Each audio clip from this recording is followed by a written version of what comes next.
Welcome to the RSH podcast. Back again, I am, yes, after a long hiatus. Now, here in the RSH podcast, I get to share my views, and you get to learn my views about the world and the events happening alongside it. Now, today's topic is going to be a special one, definitely a more sorrowful one, but let's roll the intro.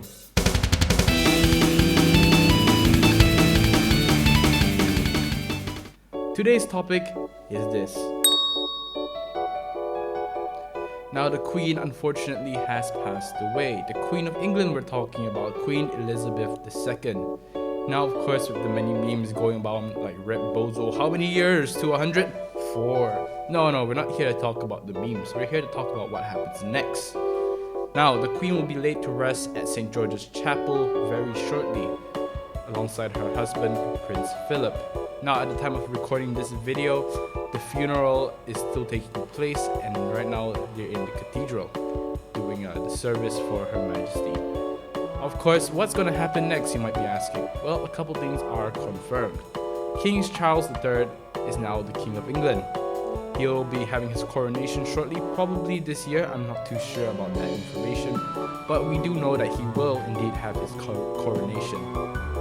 Now, apart from that, according to what I've written down here, the king is 73 years old, and he's only predicted to reign for a decade or two if he does not abdicate the throne. Of course, King Charles' first day in office wasn't a great one. A viral video shows him raging about a leaky pen, and of course I would too. You know, if I were to wear something nice like this suit here and I had a leaky pen, I would rage too. But of course, compared to his mother, Queen Elizabeth, he doesn't seem as classy. Now, is this a sign for things to come? Is this perhaps an expression of what the future will look like for the king? Well, we're not too sure yet. Because, some want King Charles III, they want him to abdicate within 2 years to his son, Prince William. And if that were to happen, His Majesty King George would only reign for a very short period of time. In fact, probably one of the shortest reigns of all England's history. Now, of course, Prince William is younger. He is 40 years old, and I believe he's more qualified to rule the country than King Charles. Than King Charles himself.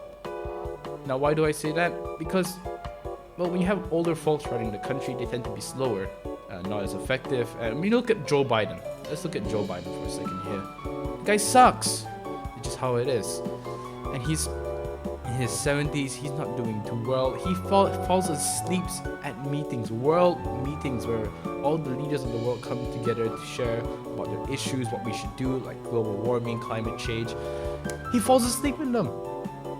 What? When does that happen? Now, of course, the Commonwealth also has its struggles. If the Queen now, unfortunately, laid to rest, the Commonwealth has some doubts.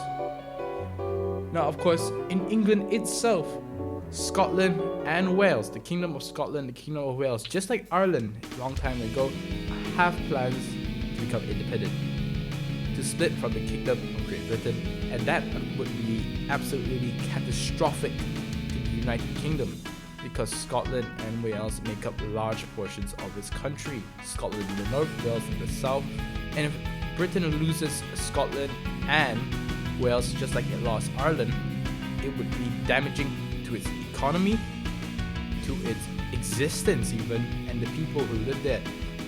Now, of course, after Brexit, prices have been going all the way up in Britain. Exporting products has become harder. Importing products has been insanity. Boris Johnson has indeed created a mess. And it is up to the current Prime Minister, Liz Truss, to fix all of that. After Boris Johnson resigned, after his own party betrayed him essentially, Liz Truss has a big responsibility. After meeting the Queen died. So, Liz Truss clearly has a lot of pressure on her. How is she going to handle this? Well, only the future knows.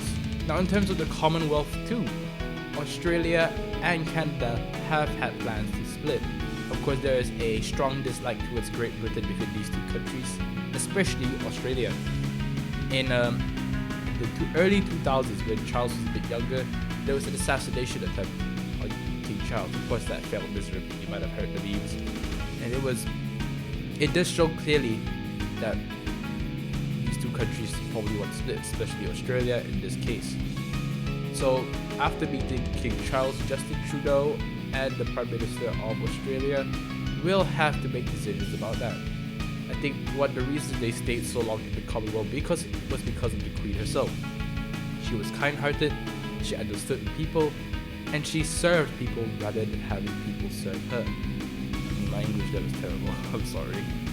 But yes, with all that, there are many struggles ahead for the Commonwealth and the Kingdom of England itself. How is this going to play out? How is it going to affect the world? Well, of course, the Commonwealth does decide to split, and its major members do quit the Commonwealth. Not quit, remove themselves from the Commonwealth.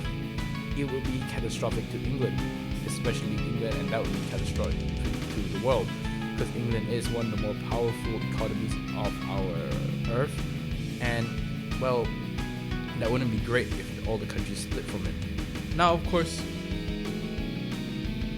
Charles III has a lot to carry on him.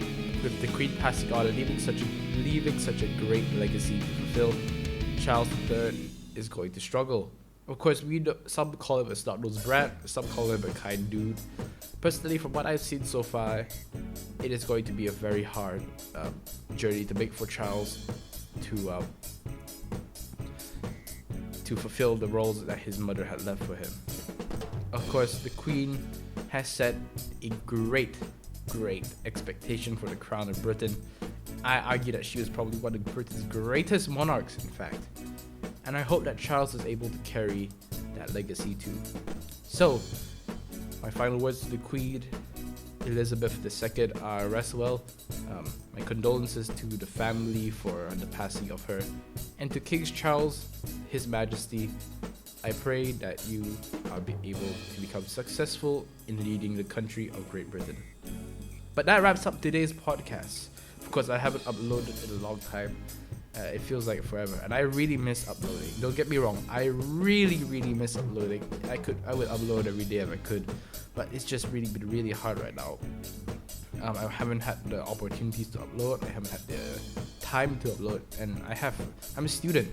I have to do my studies. I have to study a lot for my exams, and next year I'll be taking my finals for high school, so that's going to be a bit of a struggle. So my parents are obviously going to be pushing me for that, and I've decided to take less time to do videos now.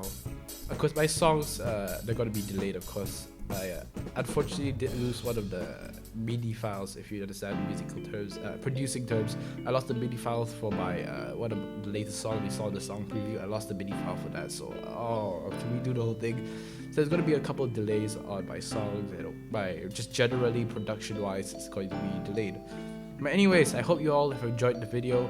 I hope that all of you will be doing well in the future. Thank you for watching the RSH podcast. This is me, Robart, stepping out.